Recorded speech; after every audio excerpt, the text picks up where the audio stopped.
दोस्तों नमस्कार। दिल्ली के राजनीतिक गलियारे में चर्चा इस बात को लेकर नहीं है कि संसद क्यों नहीं चल पा रही है। जिस तरीके से अडानी कांड को लेकर और जेपीसी की मांग को लेकर विपक्ष एकजुट है, नारे लगा रहा है, उससे कोई शिकन सत्ता के माथे पर नहीं है। चर्चा और चिंता तो राजनीतिक गलियारे में, वह भी लाल दीवारों के भीतर, यानी रायसीना हिल्स के ऊपर प्रधानमंत्री कार्यालय हो या फिर गृह मंत्रालय का दफ्तर हो। चिंता और शिकन इस बात को लेकर है कि अगर कर्नाटक गंवा दिए तब क्या होगा, क्योंकि कर्नाटक एक ऐसा ट्रिगर है जिसके ऊपर 2024 के चुनाव का भविष्य भी कहीं ना कहीं मंडरा रहा है। कर्नाटक एक ऐसे राजनीतिक बैटल के तौर पर उभर रहा है जिसमें कांग्रेस के तमाम राजनीतिक प्रयोग की पहली बड़ी परीक्षा कर्नाटक में होनी है।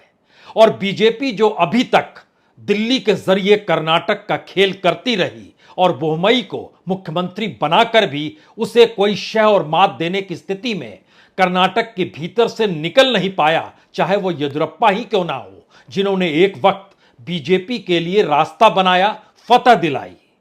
लेकिन नई परिस्थितियां शायद इन लाल दीवारों के भीतर डराने वाली है। 6 बार प्रधानमंत्री इस बरस कर्नाटक की यात्रा कर चुके हैं, 4 बार गृह मंत्री भी जा चुके हैं, और अब जो शुरुआत होनी है उसमें दर्जनों यात्राएं प्रधानमंत्री की होनी है, दर्जनों से ज्यादा बार यात्राएं गृह मंत्री की होनी है। जेपी नड्डा भी लगातार कर्नाटक के गलियारों में घूम रहे हैं। लेकिन सवाल सबसे बड़ा यह हो चला है कि अगर कर्नाटक गया तो दक्षिण का दरवाजा बंद और बीजेपी की पहचान या प्रधानमंत्री मोदी की अपनी पहचान इस देश के साथ नहीं जुड़ पाएगी। केरल का दरवाजा बीजेपी के लिए खुला नहीं, तमिलनाडु ने कभी खोला नहीं, आंध्र प्रदेश में कहीं है नहीं, तेलंगाना में पीछे खड़ी है, और महाराष्ट्र के भीतर जैसे तैसे सरकार बनाकर अड़ी हुई है। तो ऐसे में कर्नाटक ही तो एकमात्र बचा है, और यह रास्ता उलझते चला जा रहा है। क्योंकि एक तरफ जब पदयात्रा निकली तो उसने कांग्रेसी कार्यकर्ताओं के भीतर कर्नाटक में थिरकन पैदा की, और दूसरी तरफ कर्नाटक के भीतर वोटरों के जहन में भी यह सवाल आया कि 2018 के चुनाव में वह तो ये मानकर चल रहे थे कि दरअसल कांग्रेस और जेडीएस सरकार बना लेगी, लेकिन राज्यपाल ने खेल कर दिया।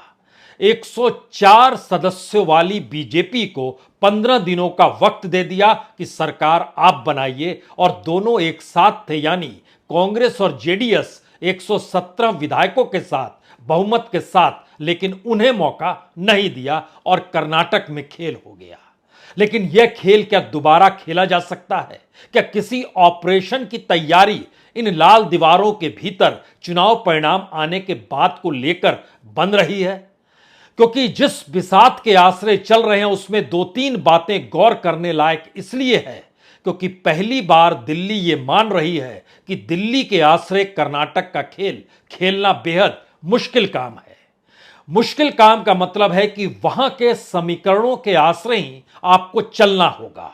वो चाहे लिंगायत का जिक्र हो, चाहे वोकलिंगा वोटरों का जिक्र हो, चाहे ओबीसी का जिक्र हो या फिर दलितों का जिक्र हो, और उस कड़ी में कहीं ना कहीं मुस्लिम वोटरों को भी अपने साथ लाने का प्रयास करना होगा। तो क्या वाकई बीजेपी की अपनी राजनीतिक जमीन कर्नाटक के भीतर कई मायनों में इसलिए कमजोर हो गई क्योंकि 2018 के बाद जितने प्रयोग कर्नाटक की सत्ता को पाने के लिए किए गए और जिनके जरिए सत्ता पाई गई, उनको ही एक झटका दे दिया गया। 2021 में येदियुरप्पा की कुर्सी चली गई, और मौजूदा वक्त का सच यह है कि येदियुरप्पा के बेटे हो या सामने बीजेपी के कद्दावर नेता सीटी रवि ही क्यों ना हो, सभी आपस में टकरा रहे हैं। विधायकों में होड़ लगी हुई है, यह जानते समझते हुए कि ऐलान करना पड़ा बीजेपी को कि हम किसी भी विधायक का टिकट काटेंगे नहीं, क्योंकि एक बड़ी लंबी कतार है जो जाने को तैयार है। या तो वो कांग्रेस में जाना चाहती है या जेडीएस के आश्रय खुद को कहीं गठबंधन के आश्रय बीजेपी को छोड़कर कांग्रेस के जरिए आगे बढ़ना चाहती है।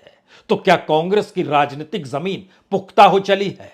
और जिस तरीके से कांग्रेस ने ऐलान किया है अपने उन वादों को लेकर, जो कह रही है हम आते ही इसे पूरा करेंगे, उसके दर्द के पीछे 3 बातें कर्नाटक की खुले तौर पर उभर रही है, जो एंटी इनकम्बेंसी के तौर पर बीजेपी को डरा रही है, और यह डर दिल्ली तक है।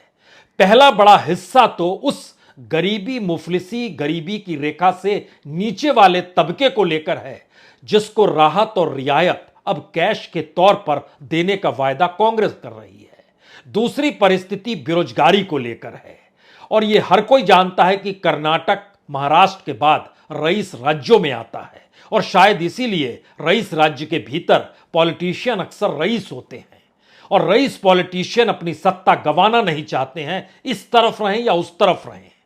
लेकिन 2021 के बाद से बीजेपी की सत्ता होते हुए भी ना तो आरएसएस से कोई संवाद, ना ही बीजेपी के पुराने नेताओं से कोई संवाद, और बीजेपी ने इस दौर में अपने तौर पर उन नेताओं को अब अभियान समिति से जोड़ दिया जो अपने अपने इलाके के बड़े नेता हैं। चाहे उसमें दो पूर्व मुख्यमंत्रियों का जिक्र कर लीजिए, वो शेट्टार भी हो सकते हैं, या फिर जो ताकतवर नेता हैं जो एक वक्त येदियुरप्पा के साथ भी थे, या फिर मौजूदा वक्त में जो धीरे धीरे प्रभावी हुए हैं, उसमें तेजस्वी सूर्या तक का जिक्र कर लीजिए। अभियान समिति का गुलदस्ता कुछ ऐसा बनाया गया कि पता ही नहीं चले कि चेहरा कौन है और रणनीति कौन है, सिवाय इसके कि दिल्ली के इशारों पर यह राजनीति चलनी चाहिए। लेकिन फिर अगला सवाल यह है कि क्या वाकई वोकलिंगा और लिंगायत के आश्रय बीजेपी कर्नाटक की अपनी राजनीतिक जमीन को बचा पाएगी? उन नेताओं को आगे बढ़ा रही है ये कहते हुए कि हमने देखी आपके समुदाय के भीतर से आधे दर्जन से ज्यादा को मंत्री बना दिया, तो क्या वोट मिलेगा? मुश्किल सवाल इसलिए है क्योंकि करप्शन है, बेरोजगारी है, और इन सब के बीच कोई तालमेल बीजेपी के भीतर ही नहीं है। तो उस तालमेल को बैठाने के लिए 10 यात्राएं दिल्ली की, और उसमें अगर बीजेपी अध्यक्ष जेपी नड्डा का भी जिक्र कर दीजिएगा तो यात्राओं की तादाद लगभग 1.5 दर्जन की हो जाएगी। इतनी यात्रा दिल्ली से निकलकर कर्नाटक में चुनाव के ऐलान से पहले तो चुनाव के बाद क्या होने वाला है? 40 कैबिनेट मिनिस्टर्स को डेरा डालना ही पड़ेगा कर्नाटक के भीतर में, और हर घंटे रैलियां आपको कर्नाटक में दिखाई देगी ही। प्रधानमंत्री कमोवेश हर तीसरे दिन कर्नाटक में नजर आएंगे ही। गृह मंत्री देश के अमित शाह कर्नाटक के भीतर लगातार कई दिनों तक नहीं बल्कि हफ्ते तक रहने का कार्यक्रम बना रहे हैं। नींद उड़ी हुई है या ये डर समाया हुआ है? आइए चंद पन्नों को इसलिए समझिए क्योंकि 2018 के चुनाव परिणाम में भी कांग्रेस के वोट प्रतिशत ज्यादा थे बीजेपी से। हालांकि कांग्रेस जीती थी 80 सीट और बीजेपी जीती थी 104 सीट। कांग्रेस को मिले थे 38% वोट, बीजेपी को मिले थे 36% वोट। लेकिन बात यह नहीं है, यह ट्रिगर 2024 का इसलिए भी है क्योंकि कल्पना के परे है कि कर्नाटक की 28 में से 25 सीट पर बीजेपी जीत गई 2019 में।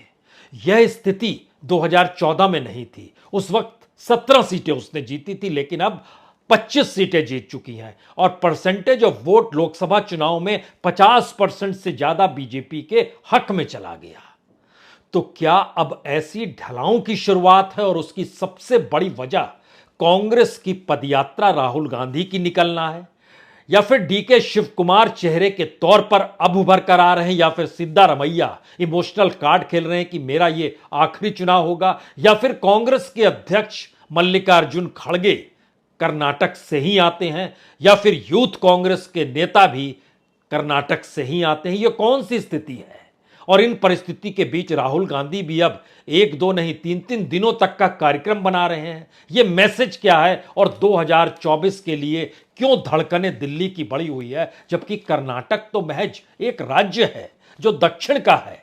लेकिन सवाल पहली बार यह भी है कि अगर दक्षिण का दरवाजा बंद तो कमोवेश बीजेपी की पहचान नॉर्थ और नॉर्थ ईस्ट पार्टी के तौर पर ही रहेगी, और दक्षिण भारत एक जबरदस्त असर के तौर पर जो तेलंगाना से शुरू होगा वह नीचे केरल तक चला जाएगा, और हो सकता है महाराष्ट्र का एक बहुत बड़ा हिस्सा जो कर्नाटक से लगता है वहां से ये धारा बननी शुरू हो और बीजेपी के लिए मुश्किल हो जाए, क्योंकि कर्नाटक के सारे राज्यों के भीतर अगर बीजेपी के लिए दरवाजे बंद हैं तो फिर बहुमत 2072 का 2024 में कैसे पा पाएंगे? और अगर नहीं मिल पाया तो क्या होगा? संकट उस राजनीति का है जो एक पार्टी के इर्द गिर्द नहीं बल्कि उस पार्टी के एक नेता के इर्द गिर्द घुमड़ रही है और नाम नरेंद्र मोदी है। वो क्या वाकई उसी चेहरे के आश्रय चुनाव लड़ा जाएगा? क्योंकि कर्नाटक के भीतर का कुछ सच समझ लीजिए जो बहुत सीधे तौर पर बीजेपी के भीतर के अंतर्विरोध को और उनकी राजनीतिक जमी को और उनकी नींद को उड़ाए हुए है। बीजेपी के जो राष्ट्रीय महासचिव और विधायक जो चिकमंगलूर से हैं, सीटी रवि, उनकी नहीं पटती है येदियुरप्पा के बेटे BY विजेंद्र से। जो बेटे हैं और जिस वक्त मुख्यमंत्री हुआ करते थे येदियुरप्पा, उस वक्त कुछ बोला करते थे रवि तो बेटा चिताता था, मत बोलो मेरे पिता के खिलाफ। और अब वो कहते हैं कि अब तुम्हारे पिता मुख्यमंत्री तो है नहीं तो हम क्यों नहीं बोलें। तो क्या ये वाकई वोकलिंगा जो है वो अपने तौर पर सीटी रवि है, लिंगायत जो है वो येदियुरप्पा है? तो वोकलिंगा और लिंगायत के बीच का ये अंतर्विरोध क्या पुरानी राजनीति को उभार रहा है, जहां पर भगवा राजनीति उभर कर आ जाए और दोबारा मैसूर का जिक्र हो, टीपू सुल्तान का जिक्र हो? लेकिन फिर अगला सवाल है कि वहां के जातीय समीकरण को आप कैसे फिट बनाइएगा? क्योंकि जातीय समीकरणों के मद्देनजर यह बहुत बड़ी बात है कि अब जिस लिहाज से कांग्रेस चल रही है उसमें हमें लगता है 2-3 बातों का जिक्र शुरू में इसलिए कर लीजिए क्योंकि यह परिस्थिति बताती है कि कांग्रेस दो तरफा तरीके से खेल खेल रही है। एक तरफ भारत जोड़ो यात्रा की धड़कनें हैं और दूसरी तरफ इस बात का जिक्र है, राहुल गांधी कहते हैं 3,000 रुपए ग्रेजुएट को देंगे, 1,500 रुपए डिप्लोमाधारी को देंगे, 2.5 लाख जॉब जो सरकारी खाली पड़े हैं उनको 1 बरस में भर देंगे, प्राइवेट को भी एक ऐसी रफ्तार देंगे जिसमें हर बरस कम से कम 2 लाख नौकरियां निकले, यानी 5 बरस में 10 लाख नौकरियां तो जरूर निकले। उसके बाद जो है अलग अलग तरीके से, चाहे वह बिजली की फ्री 200 यूनिट देने का जिक्र हो, चाहे इस बात का जिक्र हो कि 200 रुपए महिलाओं को दिए जाएंगे हर महीने, या फिर 10 किलो अनाज खुले तौर पर जो बीपीएल है यानी गरीबी की रेखा से नीचे है उसको दिया जाएगा। आपके जहन में एक सवाल उठना चाहिए, बीजेपी की सत्ता है और उसके बावजूद भी इन बातों का जिक्र क्या मतलब है? वह तो अपने तौर पर खुद बहुत कुछ देती है। तो सच सही मायने में यह हो चला है कि एक डॉक्यूमेंट हमारे पास है, उस डॉक्यूमेंट को जरा परखने की कोशिश कीजिए। जो दलित हैं कर्नाटक के भीतर लगभग 19% के लगभग जो दलित हैं और मुस्लिम जो 16% हैं, यानी दोनों मिलाइएगा तो लगभग 35% के लगभग, यह जो पूरा का पूरा हिस्सा है इसके अंदर का लगभग 80% लोग जो हैं वह गरीबी और मुफलिसी में जी रहे हैं। इनके बच्चे जो डिग्रीधारी हैं उनके पास कोई रोजगार नहीं है, यानी मुस्लिमों के साथ महज विचारधारा का सवाल नहीं, यहां तो जिंदगी जीने का सवाल भी कर्नाटक की परिस्थिति बतला रही है। और दलितों के भीतर तो सवाल कि वह जिस रूप में पढ़ने भी गए वहां से निकलने के बाद भी रोजगार नहीं और घर की माली हालत नाजुक हो चली है। तो जरा कल्पना कीजिए कि 35% वोटरों का जो 80% हिस्सा है वो मौजूदा सरकार से परेशान है, यानी उसकी जरूरतें पूरी नहीं हो पा रही। और इन सब के भीतर मल्लिकार्जुन खड़गे जो अब खुद दलित समाज से आते हैं, कर्नाटक से आते हैं, उनकी मौजूदगी कहीं ना कहीं किसी ना किसी तरीके से कांग्रेस को एक बड़े पिलर के तौर पर खड़ा कर रही है। अगला सवाल है कि जो लिंगायत और वोकलिंगा है इनको भी दोनों को मिलाइएगा तो यह भी 25 से 30% के भीतर दोनों चलते हैं। लेकिन दोनों समुदाय के भीतर एक सवाल यह है कि जो दोनों को लाभ मिलना चाहिए वो बहुमई के दौर में नहीं मिल पाया। यहां तक कि येदियुरप्पा के काल को जिस तरीके से कट किया गया और अब संसदीय कमेटी में लाकर या अभियान समिति से जोड़कर और उनके साथ तमाम लोगों को जो जोड़ा गया, उन्हीं के लोगों को जोड़ा गया, इससे कोई राहत रियायत बीजेपी के अनुकूल बन नहीं पा रही है। इसीलिए प्रधानमंत्री बार बार जाते हैं। वो ध्यान दीजिए, वो गए भी तो किस इलाके में गए थे? वो मांड्या के इलाके में गए थे। मैसूर क्षेत्र का जो वोकलिंगा का गढ़ है वहां और हासन का इलाका जो है उसमें जो केंद्र है राजनीति का वोकलिंगा का, वह मांड्या ही है। और मांड्या जाकर उन्होंने जो भी परियोजनाएं शुरू की, चाहे वो सड़क की हो या कोई दूसरी परियोजना हुई, लेकिन सवाल यही आया कि जो अभियान समिति है उसके जरिए बैलेंस किया जा रहा है।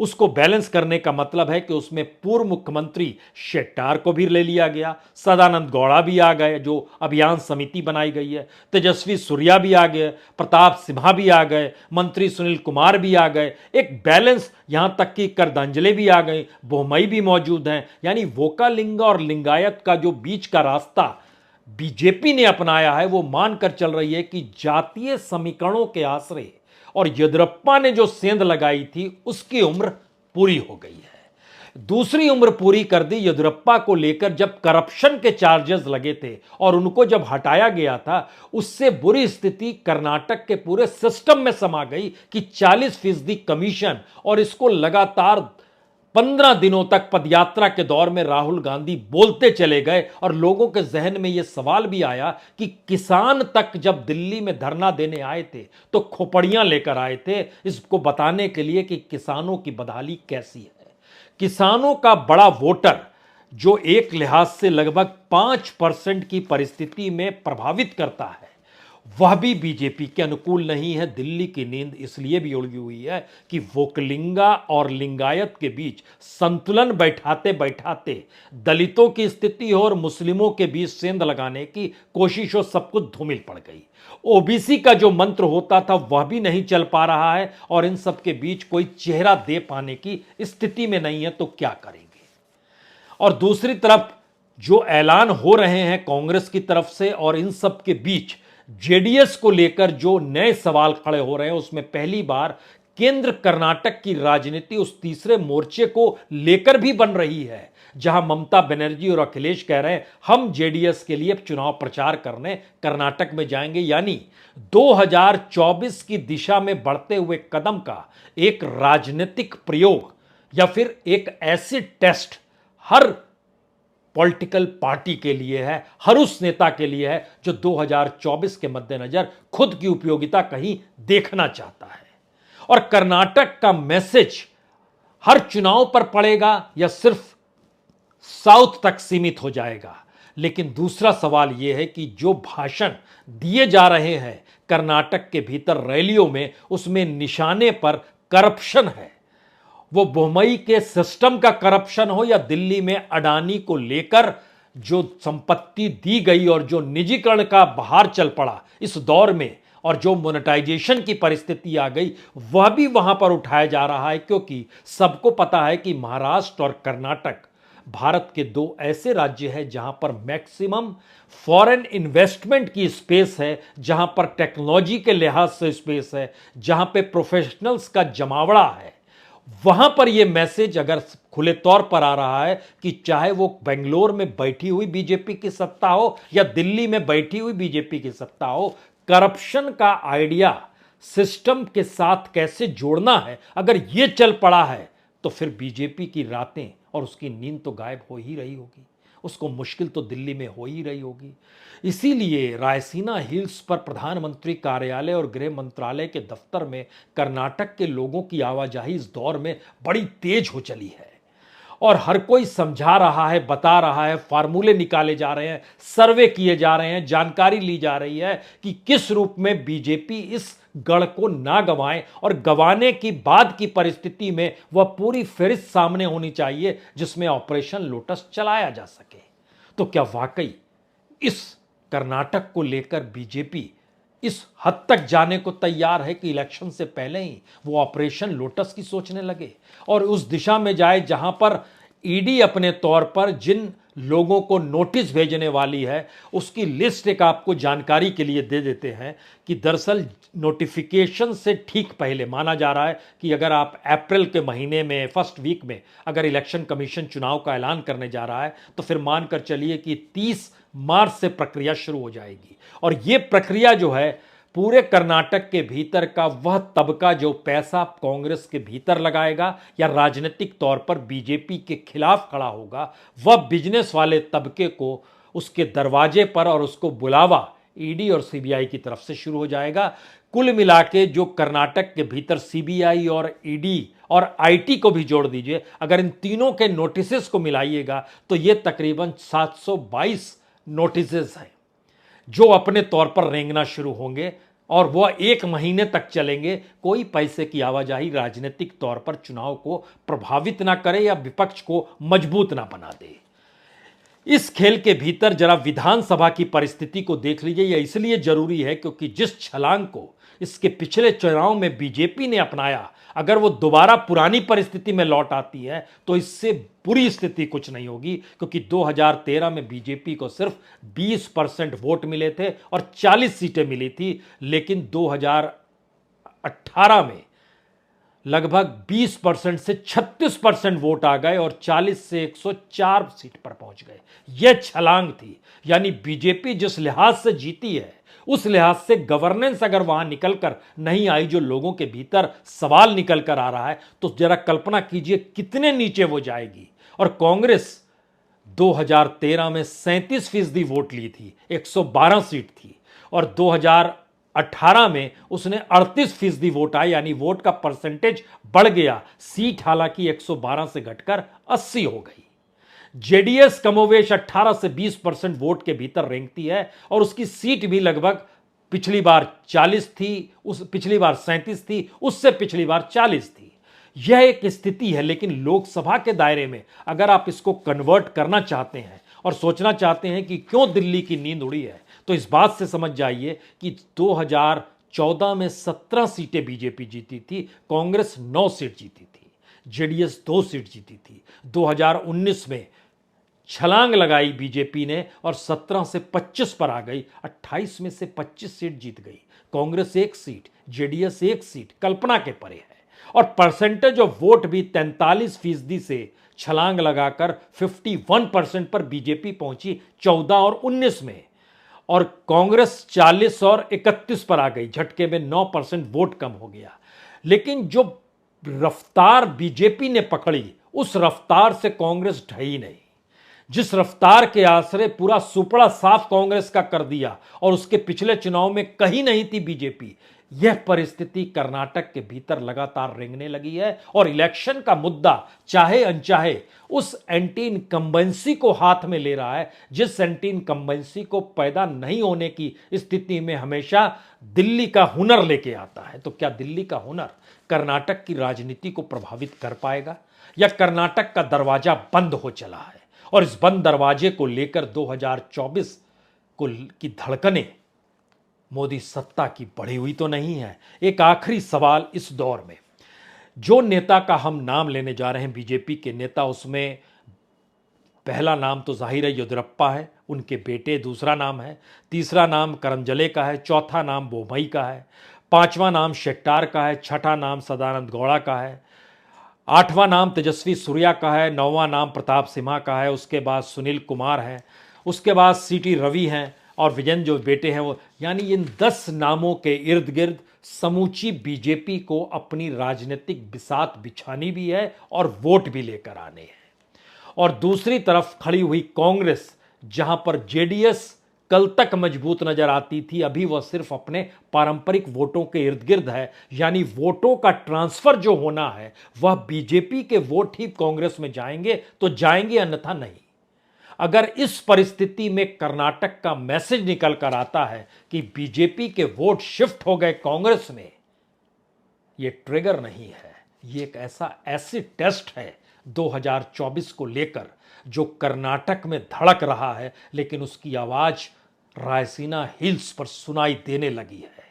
और इसलिए इंतजार कीजिए चुनाव आयोग द्वारा तारीखों के ऐलान का, और उसके बाद प्रधानमंत्री, गृह मंत्री और बीजेपी अध्यक्ष और 40 कैबिनेट मिनिस्टर की यात्राओं का, जो गली गली कर्नाटक में नजर आने वाले हैं। बहुत बहुत शुक्रिया, बहुत बहुत शुक्रिया।